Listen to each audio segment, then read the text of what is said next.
everyone, Josh here. So today we have a CJAA TDI that cranks but it won't start and there's no codes. The car is tuned, so I'm not sure if there's any codes that were deleted in the tune. So we're kind of going to go back with the basics, but I'll crank it so you can kind of hear an example of what's going on, and then we'll do some quick diagnostics.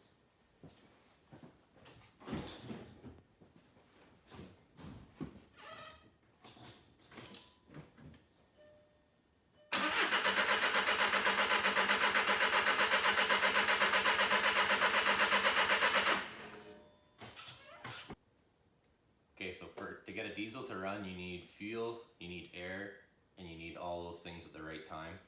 So this car's got 175,000 kilometers, which is about 108,000 miles.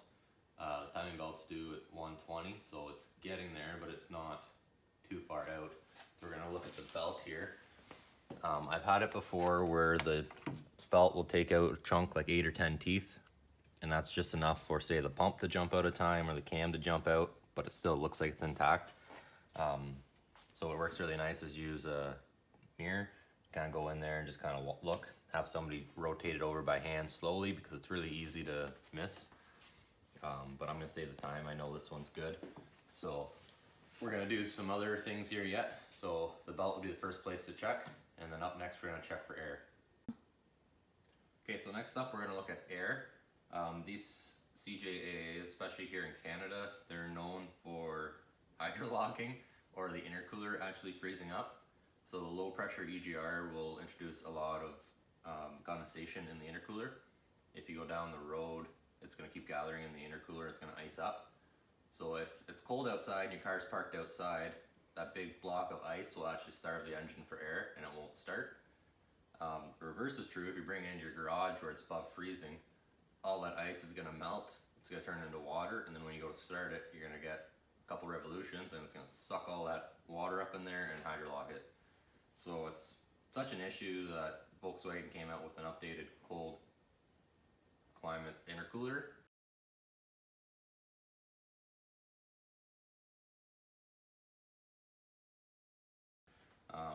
But that doesn't always fix the issue. So I got the boot undone right here. So this is your intake into the engine. So with this boot off, it's just straight shot into the engine. So there should be no issues with the intercooler. And there's also intake flaps back here. It's kind of hard to see, but you'll be able to see it. Basically, a little lever moves. You just want to make sure it's still hooked up and not shut off. So we're gonna go crank it and see if it's any better now.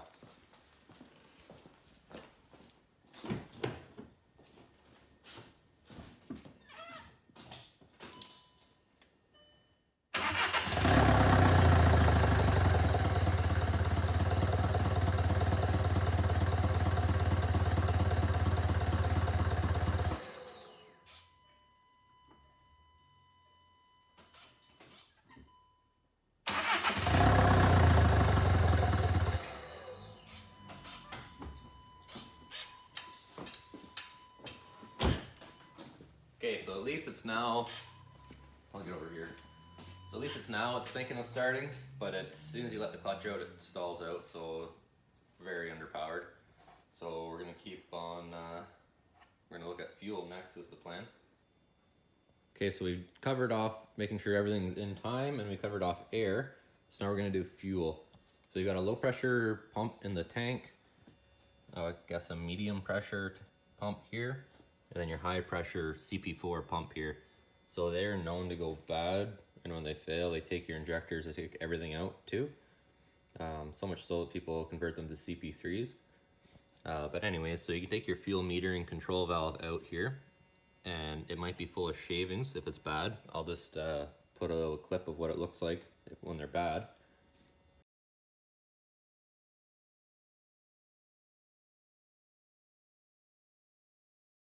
So you'll see clips, or you'll see filings in there, you'll see filings in your fuel filter, and then obviously your injectors will all be screwed as well in the rail, and it's not a good time.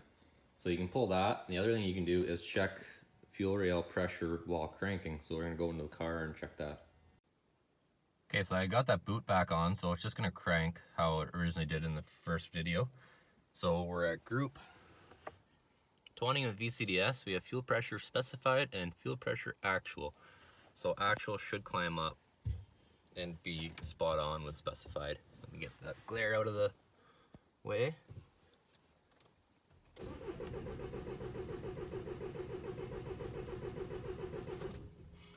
So you can see fuel pressure is climbing up nice and high there. If it's staying low, like 100 bar or so, you've definitely got issues. So we're gonna say fuel pressure's okay. So next we're gonna go to exhaust.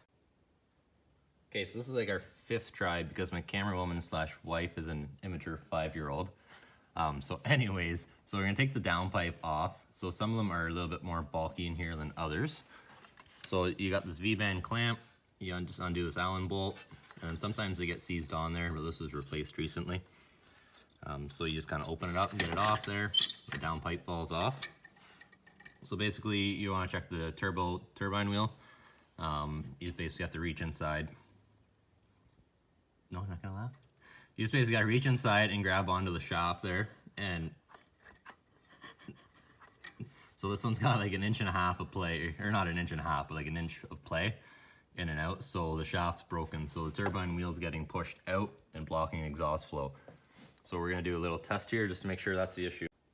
Okay, so the plan here is we're going to push the broken compressor wheel over with your least favorite screwdriver or something with a metal end cap. So this is a bit dangerous. The only reason I'm doing this is just for the video basically. But yeah, do not use your fingers unless you don't like your fingers, because it will get chopped off when it starts. So basically we're gonna take it, I'm gonna push this over, and then the second person in the car is going to start it.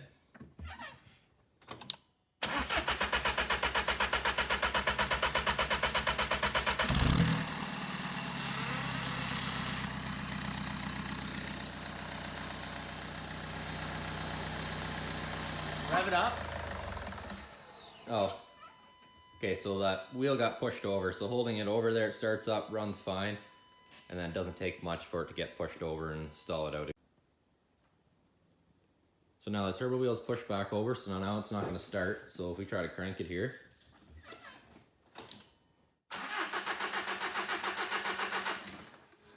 yeah, it's not going to fire. So now we obviously just have to change the turbo out, and then we should be good. So hopefully this video helped you. I kind of went over all the obvious things that I thought would make sense of what had failed on this. I really didn't expect the turbo to be bad and broken to the point where it wouldn't start, but yeah, I guess hopefully this video helped you, and thanks for watching.